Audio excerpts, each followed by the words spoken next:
નમસ્તે. વંદે માતરમ. હું રીમાબેન શ્રી વશિષ્ઠ વિદ્યાલયમાં ધોરણ 8માં ગુજરાતી વિષયમાં અભ્યાસ કરાવું છું. આજે આપણે વ્યાકરણનો જે મુદ્દો જોવાના છે એ છે સમાસ. સમાસની અંદર આપણે જોઈએ તો એના 7 મુદ્દા છે, 7 પ્રકાર છે. બરાબર છે? એ 7 પ્રકારમાં આપણે પહેલો જે સમાસ છે તે દ્વંદ્વ જોવાના છે. પણ સમાસ કોને કહેવાય એની આપણે પહેલા માહિતી લઈએ. સમાસની વ્યાખ્યા શું છે તે આપણે જોઈએ. બે કે તેથી વધુ પદો જ્યારે એક પદ બને ત્યારે તેવા સમસ્ત પદને સમાસ કહે છે. બે કે તેથી વધુ પદો, એક પદ બીજું પદ, બે કે તેથી વધુ પદો જ્યારે જોડાઈને સમસ્ત પદ જોડાય ત્યારે એક પદ બને તેને શું કહેવાય?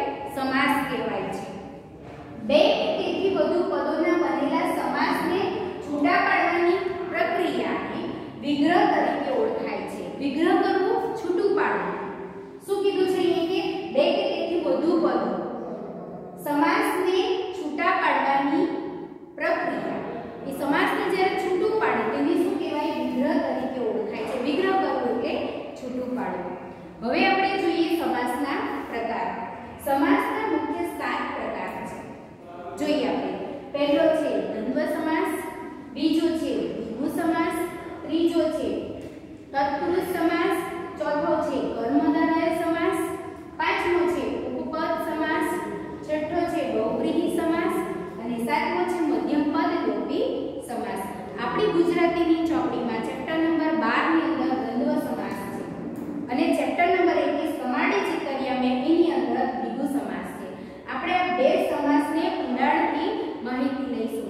પરંતુ આ બધા સમાસો આપણે જરૂરી છે, કારણ કે ધોરણ 8 ની અંદર આ બધા પુનરાવર્તનની અંદર બધા સમાસનો સમાવેશ થયેલો છે. એટલે આપણે બધા સમાસ જોવાના છે. અત્યારે આપણે જો માત્ર એક જ સમાસ જોઈશું, દ્વંદ્વ સમાસ.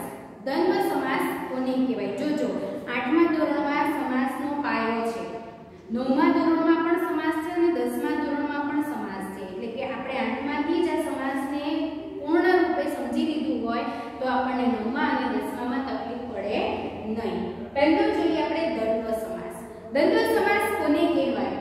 તો કે ભાઈ દ્વંદ્વ એટલે જોડવું, બે પદોને જોડે તે.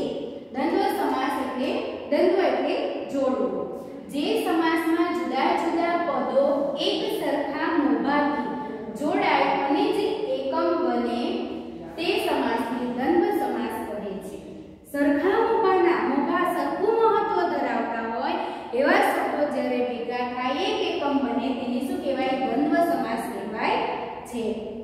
જે સમાસમાં જુદા જુદા અર્થવાળા શબ્દો સરખું મહત્વ ધરાવતા હોય તેને દ્વંદ્વ સમાસ કહેવાય છે. જો આમાં થોડું આમ તેમ તમને લાગે કે ભાઈ અઘરું છે તો પણ બીજી વ્યાખ્યા જે છે તે બહુ સરળ છે કે ભાઈ જે સમાસમાં જુદા જુદા અર્થવાળા શબ્દ સરખું મહત્વ ધરાવતા હોય તેને દ્વંદ્વ સમાસ કહે છે. સરખું મહત્વ હોય તેને શું કહેવાય? દ્વંદ્વ સમાસ કહેવાય છે. જુઓ, દ્વંદ્વ સમાસના 2 પ્રકાર છે. એક ઈતરેતર દ્વંદ્વ સમાસ, બીજું છે વૈકલ્પિક દ્વંદ્વ સમાસ. ઈતરેતર કોનાથી જોડાય? અનેથી જોડાય અને વૈકલ્પિક શાનાથી જોડાય? કે થી જોડાય. આપણે ઉદાહરણો જોઈએ એટલે વધારે ખ્યાલ આવે. પહેલું છે રાધા કૃષ્ણ. રાધાનું પણ એટલું જ મહત્વ છે, કૃષ્ણનું પણ એટલું જ મહત્વ છે. આપણે મંદિરની અંદર કોઈ દિવસ કૃષ્ણની એકલી મૂર્તિ જોઈ નથી, રાધા કૃષ્ણની સાથે જોઈએ છે.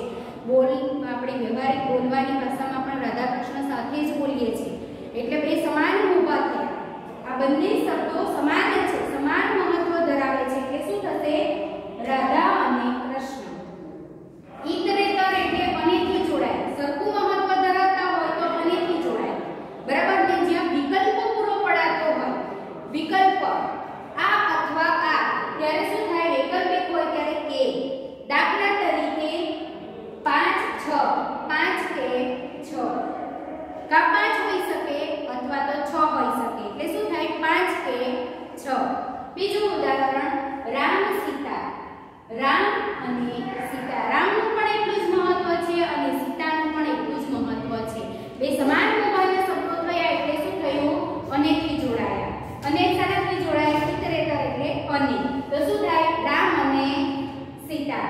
બરાબર છે. એવી જ રીતે ચા કોફી બરાબર છે, વિકલ્પ છે. ચા પી શકો ક્યાં તો તમે કોફી પી શકો.